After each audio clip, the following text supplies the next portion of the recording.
pratique d'une théorie un peu différente de pédagogie? Oui, exactement. Donc, bon, c'est des théories qui existent, hein, qui sont même assez anciennes. Hein. C'est des choses qui ont été développées en particulier par Piaget. Après, en théorie, on appelle ça le conflit socio-cognitif. Maintenant, après, sa mise en pratique de manière aussi radicale avec autant d'étudiants, c'était des choses qui n'avaient jamais été faites jusqu'à maintenant. Et d'ailleurs, on a beaucoup visité d'écoles dans le monde sur plusieurs années et on n'a jamais vu une école qui fonctionnait comme peut fonctionner 42 aujourd'hui. Ça n'existe pas. Les particularités donc, en termes de pédagogie de 42, comment vous les définiriez en fait? Si je veux faire la partie un peu provocante, c'est de dire qu'il n'y a pas de prof, qu'il n'y a pas de cours, qu'il n'y a pas d'amphi et qu'il n'y a pas de transmission de savoir. Que l'école est ouverte 24 heures sur 24, qu'elle est ouverte 7 jours sur 7, qu'on est en auto-apprentissage, qu'on ne travaille qu'en groupe. Donc on est à peu près dans l'opposé des standards qu'on peut trouver dans l'éducation classique. Quand vous êtes un élève de terminale, travailler à deux, ça s'appelle tricher. Travailler en groupe, ça n'existe pas. Vous n'êtes évalué à la fin de l'année que sur le bac, sur de la notation individuelle. Donc c'est vraiment des choses qui sont faites vraiment très à l'envers. Vous êtes dans un environnement, quand vous êtes en terminale, qui est parfaitement cerné. Vous avez une école avec des murs de 4 mètres de haut. C'est certes pour empêcher des gens de rentrer, mais c'est surtout pour vous empêcher de sortir. Donc on vous force à l'éducation, on vous demande de vous asseoir, d'écouter quelqu'un qui vous parle, etc. etc. Donc tout ça, c'est des choses qui sont contraires à notre modèle de fonctionnement à nous. Nous, on est sur une éducation qui ne fonctionne pas du tout de la même façon. Donc, vous avez pu visiter le bâtiment il est parfaitement ouvert, vous rentrez, vous sortez quand vous souhaitez, on ne vous demande pas d'être présent à telle heure ou à telle heure, vous devez vous organiser votre vie pour y arriver. Donc à la fin, vous n'obtenez pas du tout les mêmes gens qu'en sortant du système classique. Et vous voulez former justement quel type de gens? Vous aimeriez que quel type de gens sortent de cette école? Alors justement, moi j'aime rien. Enfin, c'est pas une. Moi je suis pas. Notre positionnement dans l'établissement, c'est d'être animateur de l'établissement et d'accompagner le jeune à se réaliser. J'ai pas de jugement de valeur à porter, à savoir est-ce que ce jeune-là sera mieux à monter une start-up, à travailler dans un petit groupe, à travailler dans un grand groupe, à travailler en France, à travailler à l'étranger, à travailler dans tel ou tel secteur d'activité. Ça, c'est des choses qui ne m'intéressent pas.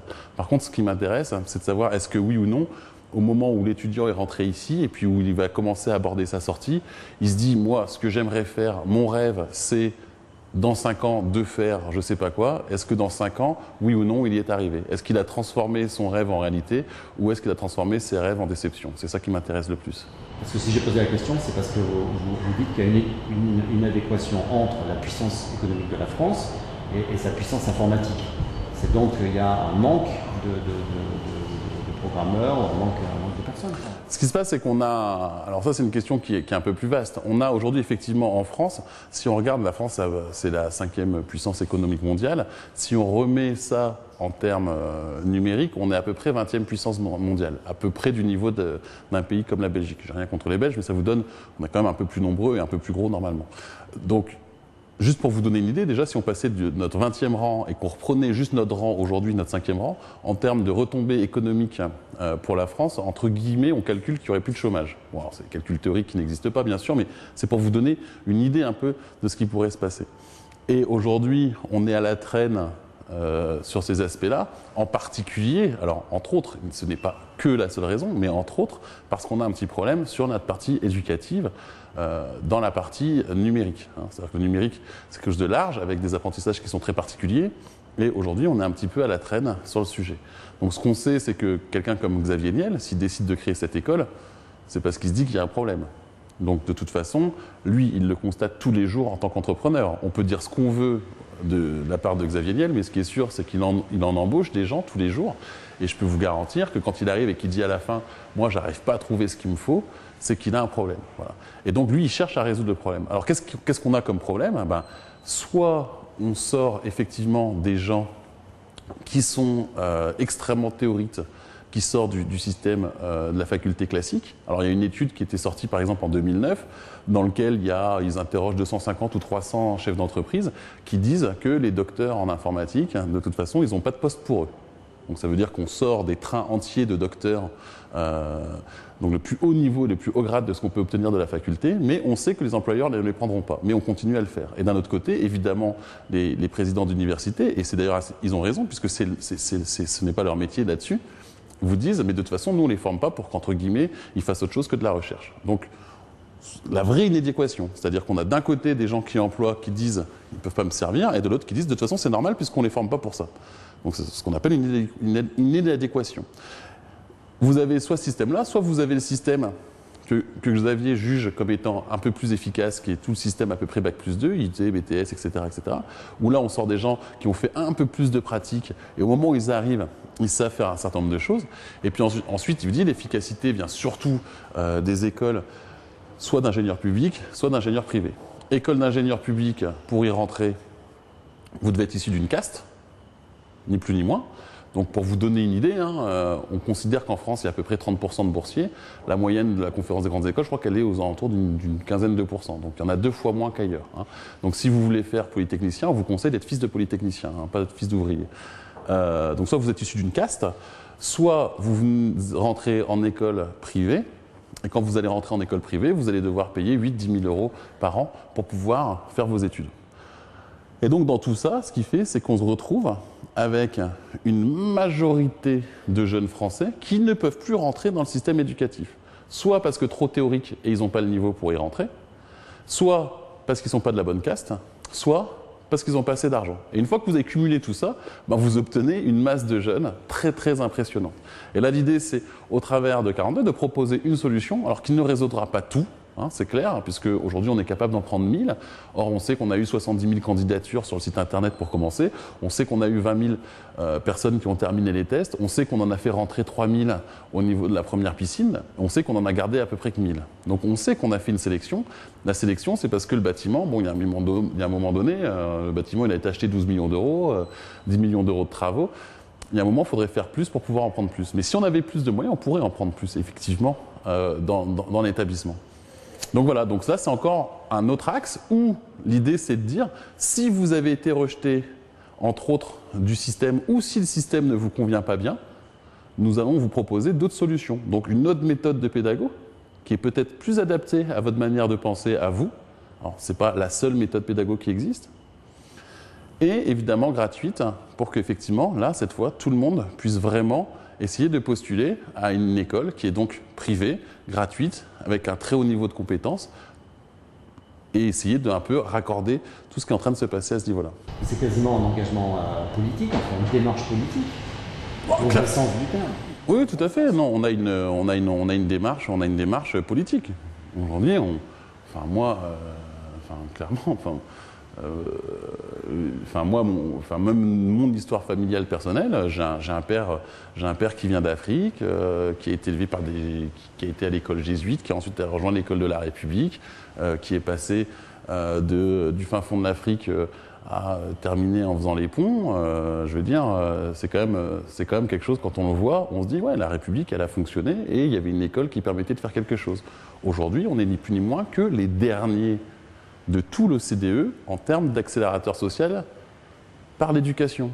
Alors, je veux dire, passer en 40 ans, on est capable de récupérer des gens dans le monde entier et de les former au top niveau mondial à on est les derniers, ben oui, moi j'appelle ça avoir un combat politique que de revenir dans ce qu'on a envie à ce niveau-là et qui est quand même un peu la démarche de la France et j'imagine de ce qu'avaient imaginé les Lumières quand on a décidé de lancer la République. Donc c'est pas rien, oui, effectivement ça fait partie d'un combat politique.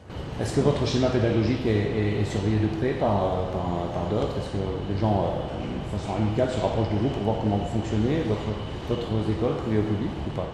Alors, on a reçu beaucoup de gens. Le président de la conférence des présidents d'université est venu. Il y a d'autres gens qui sont venus pour regarder effectivement comment est-ce qu'on fonctionne. Voilà, donc après, comme je dis toujours, ils savent très bien que ce modèle pédago existe et peut fonctionner. Il y a juste qu'en général, c'est son implémentation, ils ne sont pas capables de la mettre en place. Donc après, voilà, s'ils ne sont pas capables de la mettre en place, c'est pour ça qu'il faut que des gens comme Xavier et comme on espère d'autres mettront de leur puissance personnelle pour vraiment permettre d'aider un maximum de jeunes à se former et non pas à être sélectionnés comme c'est le cas aujourd'hui. Et pourquoi cette incapacité à mettre en place l'évidence, d'après vous?